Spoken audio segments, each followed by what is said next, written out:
This is Zach with Wire Customs. Today we're going to go over Snap-on, Craftsman, or is there an intermediate tool you should be getting? Which one's better and why? Yeah!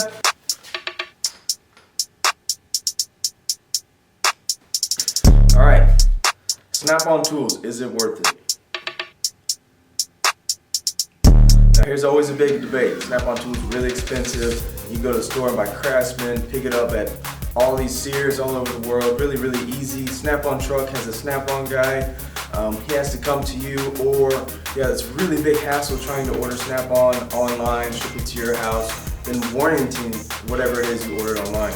Opposed to Craftsman, where you can go in the store and actually just pick it up, replace it right then and there.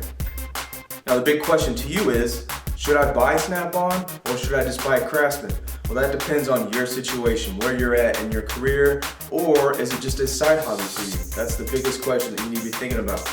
If you're just now starting, if you're just now like, ooh, I want to get into cars, I need some tools, or I want to restore some cars, or I bought an old car I want to work on, and I want some tools that I don't have much, well, this is what you need to be thinking of. So if you're just starting out and you don't have any tools, I would say don't get Snap-on yet. Snap-on is very expensive. You're going to get just a couple things, a couple really nice things, and still not be able to do the work that you're wanting to do right now. What I suggest for you to do is go get a big Craftsman box, a couple $100. They're like 200-ish, 250. Big box, wrenches, screwdrivers, sockets, ratchets, and it comes with a little plastic toolbox. That's perfect if you're just starting out. If you already have some tools, like some hand-me-downs from your parents, like how my situation was when I started, you can start replacing one or two things with Snap-on or add to what you have with Snap-on. Snap-on is really nice. You do get what you pay for. Now, if we just look right here at a couple examples, a Snap-on screwdriver compared to a Craftsman screwdriver, well, one looks nicer, but when you're actually using them, this is not very good grip. Sometimes it spins around your hands. This, with oily hands, you can still grip it really nice, and it actually feels really good in your hands. Now, if you're just screwing something in real quick, this is no problem. But if you're a professional or you're working a lot at home, this is going to make a big difference. More comfortable, easy to get torque on. The tip of the screwdriver is a lot more refined opposed to the tip of this screwdriver. You can actually feel the difference after using them after a while. Now if you're just getting your first screwdriver, just grab a Craftsman because you're not going to know the difference yet. And that's not supposed to be an insult, but once you get used to using it, then upgrade to the more expensive version. Your first car is never a Ferrari. Your first car should just be the A to B car. Learn to work on a car, or at least that's how I feel like the first car should be. You just don't go right into a Ferrari. One of your big questions might be, why should you even listen to me? What do I know? I've been ASE certified for 12 years. I've been working on cars with my dad since I was probably like 6 or 7. I don't know if that really counts or not. But I've had my own tools, my own toolbox, working for car shops for at least 12 years. So these tools that I'm giving you advice on aren't just something I just bought and they're brand new and I'm giving a review. These tools, I've been using them for years and years and just beating the crap out of them for years. Here's an example. This is a Snap-on Ratchet. The serial number, I actually looked it up. It was sold to the Army in 1942. The quality of this ratchet is nicer than the quality of the Craftsman ratchet that I bought brand new in the last couple of years. It kind of shows you the difference. The quality of the Snap-on is way higher than the quality of the Craftsman every single time, I can guarantee it.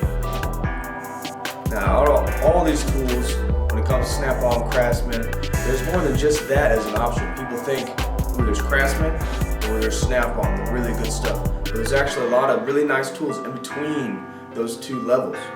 The prices aren't as expensive as a Snap-on, but they're not as cheaply made tools as a Craftsman. One thing about a Craftsman is, every couple of years someone else bids on the Craftsman, now someone else is making the Craftsman. So over the years they change who actually makes it, who actually has the name brand and producing it. So the quality changes from year to year, so you don't really know what you're going to get.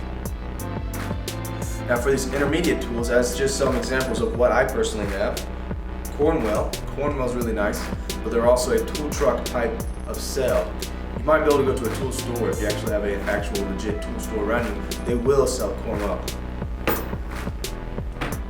Another intermediate tool company would be S&K. Now these are my S&K wrenches. I love these wrenches. I've been beating them to death for a long time. They're in good shape still. They're probably gonna last the rest of my life. My dad has S&K wrenches from his dad that he still uses. So that's a testament to how well they actually held up. I've put these on wrenches, I've beaten them with hammers. I've done the double wrench and just put a lot of leverage on these. I've never had an issue with one of these wrenches. Now, I do have some snap-on wrenches, and you can actually tell the difference in quality. These wrenches are thinner. They have grooves up here in the teeth, opposed to the S&K that does not have these grooves, to help grip it a little bit better, to give you a little better torque. And the closed-in part of the wrench is a lot skinnier than the closed-in part of the wrench. Now, these are different sizes, obviously, but it's skinnier on the snap-on. Now, I like that. When you're in a tight-fitting spot, you need a smaller wrench. But when I'm really putting some pressure on it, I'm gonna put my snap-on wrench up. I'm gonna grab my S&K because it's thicker. I can grab it better and push on it harder. One thing I do like about Snap-on is that they sell these extra thin wrenches. I have some of these. Now, these are very nice. They're like a blade thin. They're ridiculous.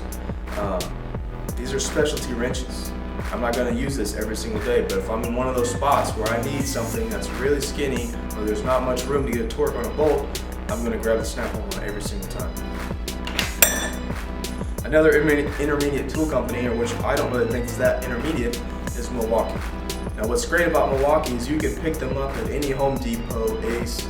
They're very, very easy to get a hold of. This is not warranted because it's an electric tool, but I've been using this for like 10 years and I've just beaten it to death. I have multiple of these, different variants. Really, really nice tool company. I highly suggest Milwaukee. So do you need Snap-on? Well, like I said, that's situational. Depends on where you're at in your career or where you're at on how many tools that you have. But by all means, after you start getting these tools, and you're getting comfortable with using tools, get one Snap-on this, one Snap-on that. For your first, I highly suggest a nice big Snap-on ratchet and a Snap-on pliers. Just get this combo and try this out for a while. You will not be disappointed about these, but that will give you an idea on if I want to spend the extra money for more Snap-on tools. These will give you a good heads up on how you feel about them.